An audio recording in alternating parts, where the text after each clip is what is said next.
Well, the War for Cybertron Siege Netflix series is out, all 6 episodes of it, and I thought I would weigh in just to give my opinions and complaints, as usual. It's not actually too bad. It's getting a lot of praise. People are liking it. I think that's because it's G1 characters and it's set on Cybertron, which are both positive things, of course. But it was, for me, it was just okay. And I'll go into why. So this was produced by Rooster Teeth, who has wisely renamed themselves from Cockbite Studios. Of course, they're the guys who did Red vs. Blue. And Cockbite was one of their insults that they used in that show. And I guess they coined the term. But of course, you can't really do business under that name, so they're now Rooster Teeth. And yeah, they did all right. I think people also like the visual style. It's very dark and gritty. And it does look nice. The animation is fine. It actually reminds me quite a bit of, was it Armada? Or what was the other one? Energon? I think it reminds me of Energon because it's got those sort of blocky 3D models, but they're animated well enough and they look good. The voice acting is something that people criticize quite a bit, and with good reason. They, I guess, wanted to save some money or not have union voice actors.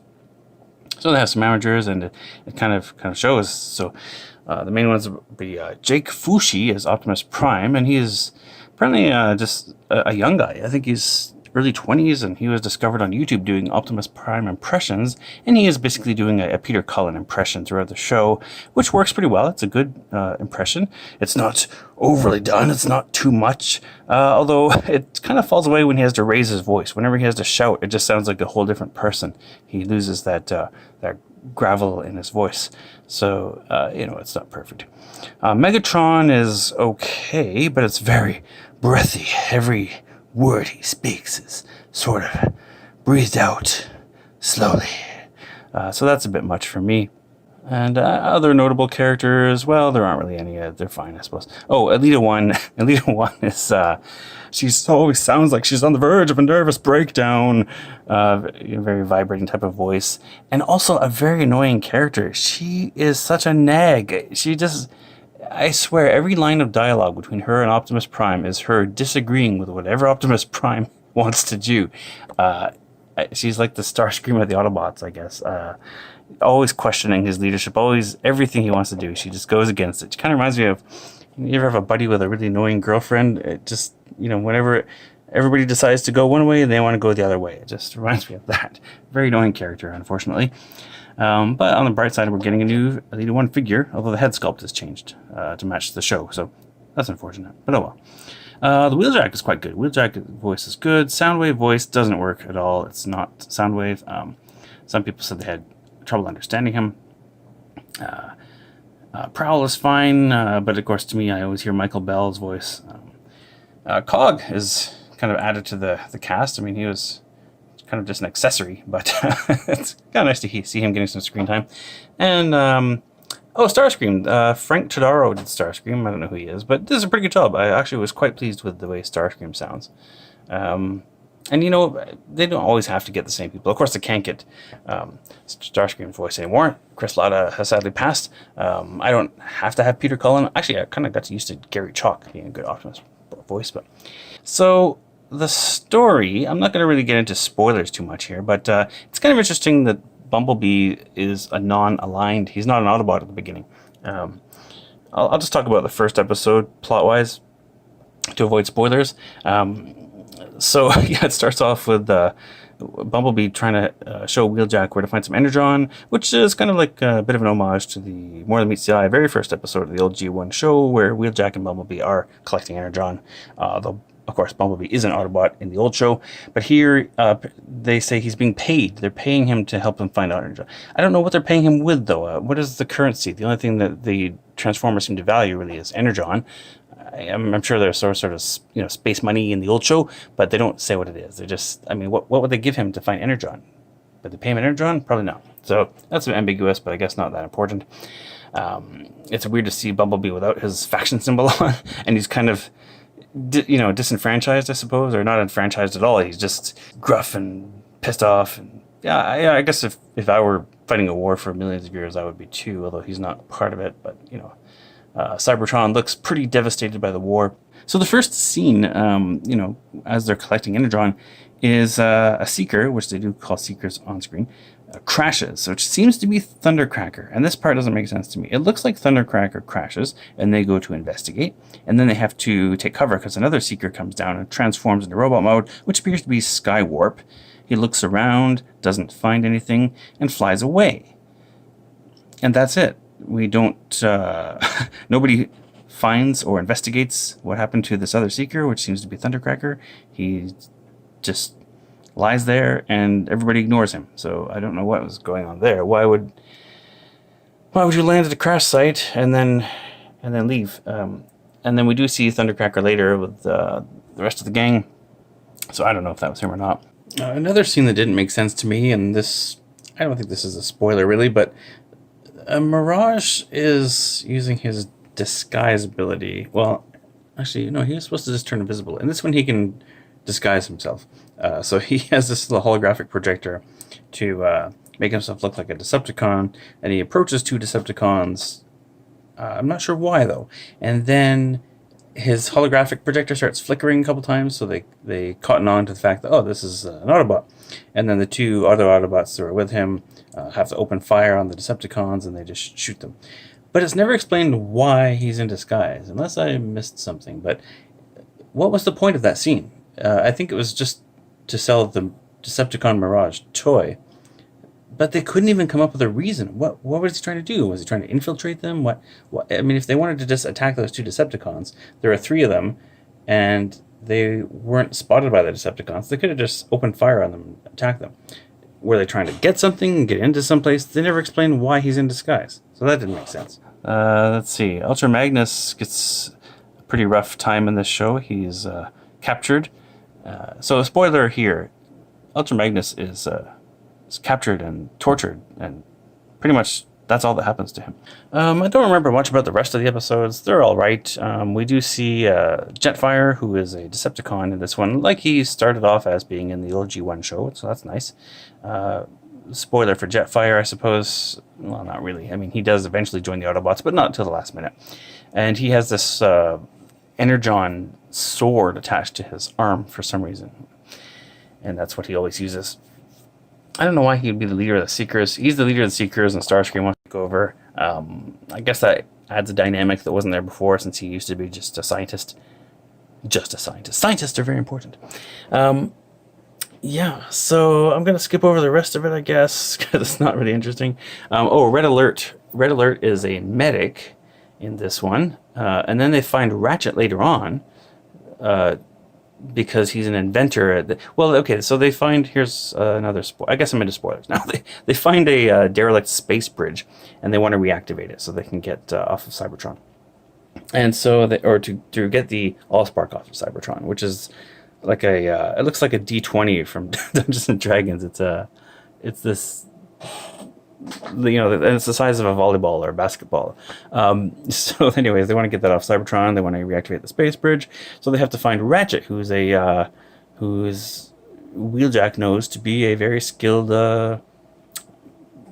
technician or inventor or whatever. Which is weird because Wheeljack is supposed to be the inventor and Ratchet helps him out. Ratchet's more of a medic. And this one, Red Alert is the medic, and then Ratchet comes to help out and to help fill that role. I don't know why they didn't just have Ratchet there and then go and find Wheeljack instead. But I suppose it's fine. Not a big deal. And but it's just weird seeing Red Alert being a medic because he's a fire chief. Well, the vehicle is a firefighting fire chief Lamborghini. So I don't know how you go to be whatever.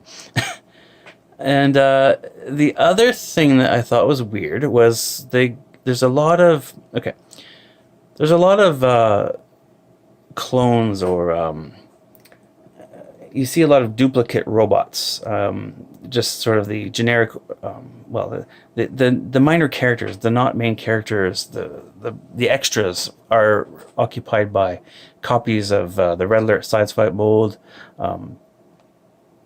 and Mirage and Impactor, and I'm okay with that. That's fine, because you do see a lot of the toys, because they repainted them into different characters. You do see that, so it makes sense that there's more of them on Cybertron. I'm okay with it, and I understand, economically, to create CGI models for all the extras would be time consuming, and they didn't have that kind of time. So I'm okay with that. I understand that's kind of a corner you have to cut for the show. But that comes into play later on. Side note, I forgot to mention in the first episode, they're setting up an ambush. Is it the first episode? Anyway, Spinister introduces himself. They're like, Skytread in position, Spinister in position. But I could swear the voice actor says Spinster. He might be saying Spinister correctly. I had to wind it back a few times. It's correctly spelled in the subtitles, but it sounds like he said Spinster, which is not the same thing.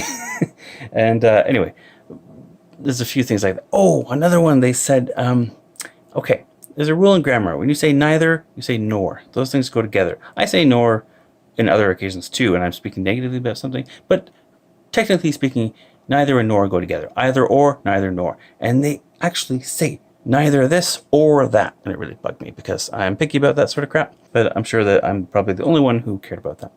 So back to the clones. So yeah, they never mention it except for this sort of significant spoiler here, where they go to meet somebody like a black market dealer who is Sound Blaster. And they talk about it. They're getting close to him, and I think Bumblebee or whoever it is, they warn this other character that, he looks like Soundwave. Yeah, don't mention it. He's sensitive about being a clone of Shockwave, a clone of Soundwave, a failed experiment of Shockwave. So I think they would have been better to not mention this at all, because why would you notice that Sound Blaster looks like Soundwave when all around you at every turn there's tons of copies of all the other characters? So they kind of just hang a lantern on that for their own detriment. Yeah, they should have just not mentioned that at all. But I kind of like the character of Sound Blaster. He is kind of cool and mysterious and dangerous seeming, and that part worked out really well for me, actually, apart from mentioning his look. The sad thing is also, you hardly ever see anything transform in this show. You think you see Optimus transform. I think you see Hound in vehicle mode, in his Jeep mode. But you don't see actual on-screen transformations very much. I suppose that's hard to do. And I don't think Megatron ever transforms. You never see him in tank mode. Oh, and Megatron is also the only one with lips. For some reason, everybody looks robotic except Megatron. He has these pouty, sumptuous lips, which is strange. So, yeah, and then in the end episode, spoilers here, of course, they do convince, well, they don't convince, but they try to call upon the help of the Guardians. They don't show up, so of course, Omega Supreme is going to show up later at the end. And there seems like there's a scene missing. He kind of comes up out of the ground and then smashes something, and then he's moved into a different position or something. There's a couple of times in the show where this happens, where you see, it seems like there's a few frames missing or a scene missing, where a character is sort of teleported to a slightly different location, or somebody has crashed, or you don't really see what's going on. So that's odd. And then the space bridge. So of course they do reactivate the space bridge, and it's in the sky. This ring floats up in the air, which is weird to me because that means only flying craft can go through the space bridge. So I think Optimus had to throw the Allspark into it, and then the Ark flies through it. So now, as I understand it, the Autobots' goal was to get the Allspark off of Cybertron so the Decepticons couldn't use it to reformat Autobots into Decepticons. So they threw it into the space bridge to a random location, and then they went through the space bridge themselves aboard the Ark. So I wonder why they didn't just take the Allspark with them rather than sending it away, and they assumed that the Ark was destroyed for some reason. I don't know why they made that assumption, because they activated the space bridge and went through it as planned, and then they assumed that they were destroyed. And yeah, only flying things can go through the space bridge because it's not on the ground like it usually is. So that was odd. It's okay that they brought Bumblebee in that way, that he wasn't aligned. I thought they were going to use the IDW term of NAIL, which is non-aligned indigenous life form, I think, which is, neutral faction or non-faction, I suppose. So, but that was okay. But then they brought him in because he inherited the Alpha Trion protocols, which were carried by Ultra Magnus until his death. And it was a separate thing from the Matrix, wasn't it? Or the Allspark? was it the Allspark or the Matrix was kept separate from these Alpha Trion protocols, which kind of makes sense. They didn't want to have all the power in one place, all the eggs in one basket. But then, because of the Decepticon virus, that destroyed these Alpha Trion protocols, which were supposed to be, I guess, like battle plans and strategic knowledge. So that's gone. So Bumblebee lost his reason to be with the Autobots, but I guess he'd had to change of heart by that point and stayed with them. So it kind of ends there, setting up for the next series, which would put it at, well, Earthrise, I suppose, will be the next one. So they should be on Earth. They should get to Earth in the next show. Yeah. So anyway, that's my thoughts on it. It's a little overrated. I think it's, I mean, maybe for younger audiences, it's good. But I mean, if you're thinking about what you're watching at the time, it's just okay. I don't know. It sort of has that. Visually, it's very good. You can tell they put all the money and time and effort into the visuals. The voice acting is quite subpar. It's really brings the show down. There's no real music that I could remember. The storyline is all right. It's sort of an acceptable, okay, mediocre, middle of the road type of show for me. I would give it like a 6 out of 10. It's worth watching if you're a Transformers fan. It doesn't really do anything new. But it is nice to see. I guess it's nice to see G1 Transformers on Cybertron. So if that's what you're craving, that's what it gives you. And that's about all I got to say about it.